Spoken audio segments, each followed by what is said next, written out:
Hello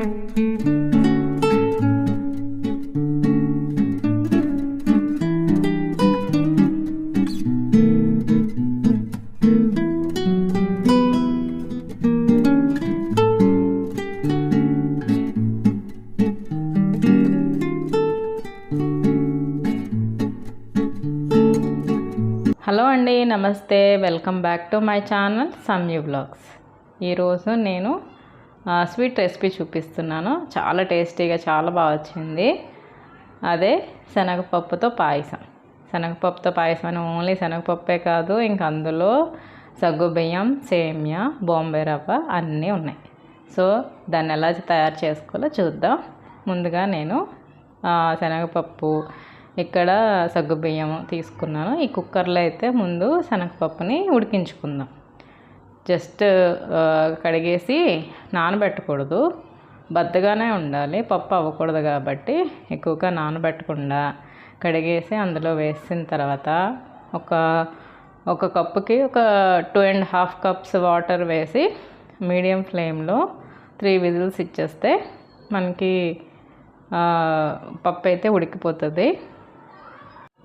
3-4 whistles అయినా medium ఫ్లేమ్లో పెట్టేసి మనం కుక్కర్ మూత పెట్టి ఇచ్చేస్తే, అంటే బద్దగానే ఉండాలి, కానీ ఇలా స్మాష్ చేస్తే స్మాష్ అయిపోవాలన్నమాట. అలా అని పప్పు అవ్వకూడదు. అలా చూసుకొని ఉడికించుకోండి. నా కుక్కర్లో ఏంటంటే నేను సిమ్లో పెట్టి ఒక 4 విజిల్స్ ఇచ్చాను. అప్పుడు బాగానే కుక్ అయింది. ఇంకా కొద్దిగా అనిపించింది. ఆ తర్వాత నేను పాయసంలో వేసి సగ్గుబియ్యం అన్నీ కలిపి ఉడికిస్తాను కదా, ఇంకప్పుడు మిగతాది కూడా కుక్ అయిపోయింది అన్నమాట. సో ఇలా విజిల్ పెట్టేశాను. ఇప్పుడైతే సగ్గుబియ్యంలో కొద్దిగా వాటర్ యాడ్ చేసుకొని దీన్ని కూడా ఉడికించేసుకోవాలి. ఇది ఒక 5-6 మినిట్స్లోనే ఉడికిపోతుంది. ఫుల్గా ఉడకక్కర్లేదు, కొంచెం ఉడికించుకుంటే సరిపోతుంది. మళ్ళీ ఉడికిస్తాం అంతా కలిపి. సో ఇంకా అది ఉడికైపోయిన తర్వాత ఇలా నేను కొబ్బరి ముక్కలు ఇంకా జీడిపప్పు పలుకుల్ని నేతిలో ఫ్రై చేసుకుంటున్నాను. కొబ్బరి వేస్తే మంచి టేస్ట్ వచ్చింది, తప్పకుండా వేయండి. కొంచెం సిమ్లో 2 దోరగా వేపుకోవాలి. అయితే పప్పు కూడా అయిపోయింది, ఇంక దించేసాను. ఇంకా ఇవి కూడా ఫ్రై అయిపోయాయండి. ఇవన్నీ ఒక ప్లేట్లో వేసేసుకుంటున్నాను. మళ్ళీ ఈ ప్యాన్లోనే నేను నెయ్యిని యాడ్ చేసుకొని సేమియా కొద్దిగా ఫ్రై చేసుకోవాలి. ఇప్పుడు శనగపప్పు వేస్తున్నాము, సేమియా, ఇంకా సగ్గుబియ్యం, ఇంకా బాంబే రవ్వ అన్నీ వేస్తున్నాం కదా. అన్నీ ఎక్కువ కాదు, కొంచెంగా వేసుకోండి, అప్పుడే బాగుంటుంది. సో ఈ సేమియా కూడా కలర్ మారేంత వరకు ఫ్రై చేసుకుందాము. ఇంకా ఇప్పుడు కొంచెం బాంబే రవ్వ కూడా యాడ్ చేశాను. ఈ 2 కలిపి కొద్దిగా ఫ్రై చేసుకొని, ఇంకా తర్వాత ముందుగా ఉడకబెట్టుకున్నాం కదా సగ్గుబియ్యము, ఇంకా పప్పు, శనగపప్పు, ఈ 2 కూడా అందులో వేసి ఉడికించుకుందాము. ఇంకా వాటర్ కూడా యాడ్ చేయాలి. సో ఇక్కడైతే నాకు వీడియో క్లిప్ అయితే మిస్ అయిపోయిందండి. ఇక్కడ నేను ఏమీ లేదు, శనగపప్పు ఉడికిపోయింది కదా, అది వాటర్తో పాటు వేసుకున్నాను. ఇంకా సగ్గుబియ్యం కూడా వేసేసుకున్నాను. ఇంకా దానికి సరిపడే వాటర్ కూడా వేసి ఇలా మూత పెట్టి ఉడికించుకోవాలి బాగా. ఇంకా ఆ తర్వాత ఇప్పుడు బెల్లాన్ని యాడ్ చేస్తున్నాను. ఇది రాయలసీమ స్పెషల్ అండి, ఈ పాయసం, శనగపప్పు పాయసం. ఇక్కడ మాకు టిఫిన్ సెంటర్లో కూడా ఇస్తారు, చాలా బాగుంటుంది.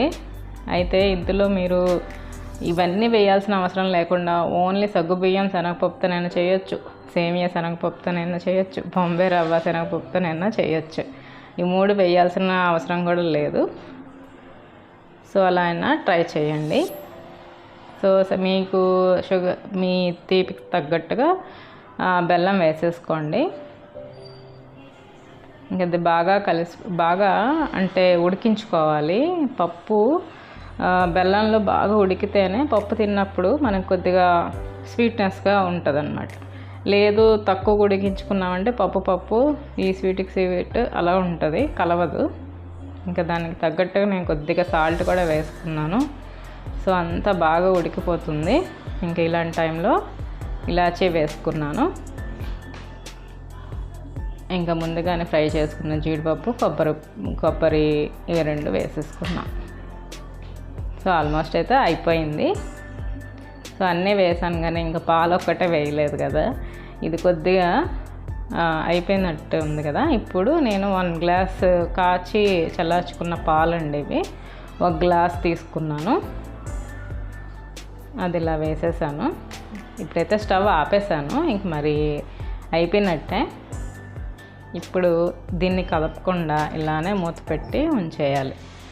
ఒక 20 మినిట్స్ అలా పోయిన తర్వాత మెల్లిగా కలుపుకుందాం.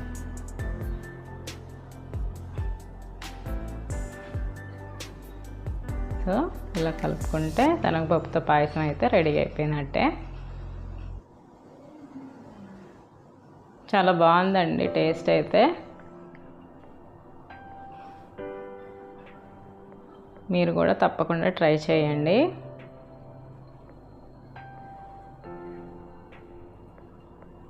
మొత్తం అన్ని రకాలు వేయాలనే రూల్ ఏం లేదు. మీకు శనగపప్పు సగ్గుబియ్యంతోనైనా చేసుకోవచ్చు, ఈజీగా ఉంటుంది. ఇంకా ఇప్పుడైతే నేను సర్వింగ్ చేసుకుంటున్నాను బౌల్లో. కొబ్బరి ముక్కలు, జీడిపప్పు అన్నీ వేసుకున్నాం కదా, అవి తింటూ ఉంటే బాగుంటుంది. పప్పు కూడా బాగా మెత్తగా ఉడికింది, అయితే పలుగ్గానే ఉంది కానీ నోట్లో వేయంగానే కరిగిపోతుంది అన్నమాట. సో ఎంతో టేస్టీగా ఉండే శనగపప్పుతో పాయసం అయితే రెడీ అయిపోయినట్టే. ఇంకా చేసిన వెంటనే కాకుండా మేము ఒక 4 అవర్స్ తర్వాత తిన్నాము, చాలా బాగా అనిపించింది. తప్పకుండా మీరు కూడా ట్రై చేయండి. సో అదండి ఈరోజు నా వ్లాగ్, మీకు నచ్చే ఉంటుంది అనుకుంటున్నాను. మళ్ళీ నా వచ్చే వ్లాగ్లో మళ్ళీ కలుస్తాను. అంతవరకు bye. Thank you. Take care. Please subscribe my channel. Bye.